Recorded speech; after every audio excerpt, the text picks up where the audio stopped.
Assalamualaikum warahmatullahi wabarakatuh. Selamat pagi semuanya. Selamat datang di Koki MP, Komunitas Kajian Ilmu Manajemen Pendidikan yang dibina oleh Bapak Amril Muhammad selaku dosen prodi Manajemen Pendidikan Universitas Negeri Jakarta.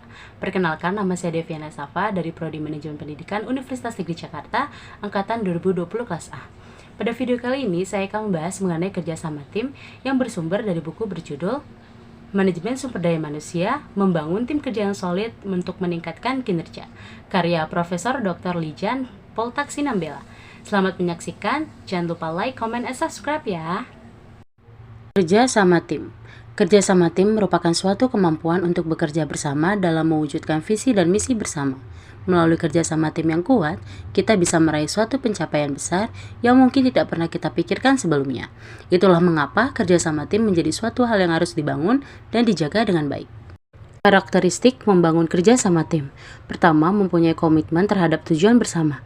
Anggota tim berkinerja tinggi tentu berkomitmen kuat, meluangkan banyak waktu dan upaya dalam mencapai tujuan, baik itu tujuan tim maupun individual. Kedua, menegakkan tujuan spesifik. Tim yang berkinerja tinggi akan menegakkan tujuan yang realistis, dapat diukur, dan spesifik. Tujuan spesifik tersebut akan mempermudah tim dalam berkomunikasi dan membantu memelihara fokus pada perolehan hasil.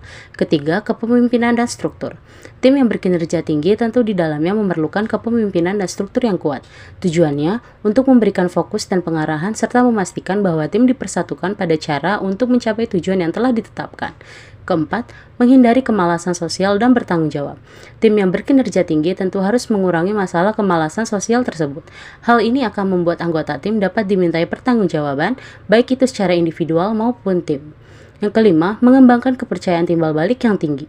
Tim berkinerja tinggi dicirikan oleh adanya kepercayaan timbal balik yang tinggi di antara para anggotanya. Artinya, para anggota meyakini integritas, karakter, dan kemampuan setiap anggota lainnya. Karakteristik anggota dalam kerjasama tim. Pertama, adanya kesepakatan visi dan misi tim, sehingga anggota tim harus memahami dan menyepakati visi dan misi tim agar bisa bekerja secara efektif. Kedua, setiap anggota menaati peraturan tim, sehingga dapat membentuk kerangka usaha pencapaian misi. Ketiga, pemberian tanggung jawab dan wewenang yang adil, sehingga tim dapat berjalan dengan baik. Yang keempat, anggota tim saling membantu dan beradaptasi, sehingga terjalin solidaritas tim dan terjadi perubahan yang positif. Fungsi umpan balik dalam tim. Pertama, umpan balik membuat tim berproses, baik itu perilaku, hubungan, dan perasaan terungkap secara jelas. Kedua, umpan balik memberikan kesempatan pada anggota tim untuk melihat kinerja tim di luar kendali atau mengalami perubahan. Ketiga, memberikan kesadaran secara terus-menerus pada tim untuk melakukan perbaikan secara berkelanjutan. Yang keempat, menghindari tim dari hal-hal yang menghambat pengembangan potensi dan hubungan antara anggota tim kurang optimal. Cara mengoptimalkan kinerja tim.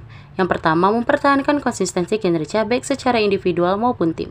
Yang kedua, memastikan kinerja tim terbaik dalam pelaksanaan, sehingga mudah dalam mencapai tujuan tim. Yang ketiga, parameter dalam mencapai tujuan. Optimalnya kinerja tim tidak hanya dipengaruhi oleh konsistensi kinerja, tetapi juga perbaikan-perbaikan yang dilakukan.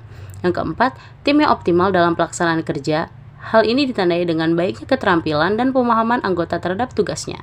Yang kelima, memerlukan waktu yang cukup dalam menyiapkan pekerjaan dan tahu menggunakan keterampilan komunikasi untuk mengklarifikasi informasi dan menjalin hubungan baik sesama anggota tim. Dan yang keenam, memiliki metodologi perencanaan program untuk mengimplementasikan kebijakan yang ditetapkan, sehingga dapat mengamati proses tim dalam mengetahui mana yang harus ditingkatkan. Dan yang ketujuh, membutuhkan perencanaan sistem yang matang, sehingga tim dapat optimal mencapai target tujuannya berdasarkan perencanaan dan waktu yang matang dan menciptakan hubungan yang harmonis dalam tim. Kunci pengembangan tim. Yang pertama, sebuah tim harus mampu mengatur dan mengendalikan dirinya sendiri. Yang kedua, sebuah tim melalui anggotanya bekerja untuk mencapai tujuan. Yang ketiga, kompetensi masing-masing anggota tim. Yang keempat, tim yang hebat mampu memperluas wilayah baru untuk mencari tantangan yang menginspirasi dan mengembangkan potensi mereka.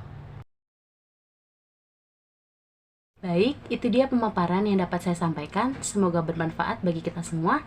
Terima kasih atas perhatiannya. Wassalamualaikum warahmatullahi wabarakatuh.